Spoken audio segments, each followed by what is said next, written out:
إذ لا يسأل عن ذنبه إنس ولا جان فبأي آلاء ربكما تكذبان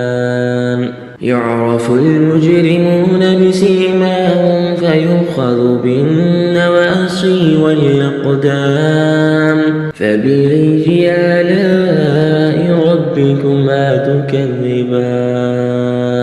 هذه جهنم التي يكذب بها المجرمون يطوفون بينها وبين حميم آن فبأي آلاء ربكما تكذبان ولمن خاف مقام ربه جنتان فبأي آلاء ربكما تكذبان ذواتا أفنان فبأي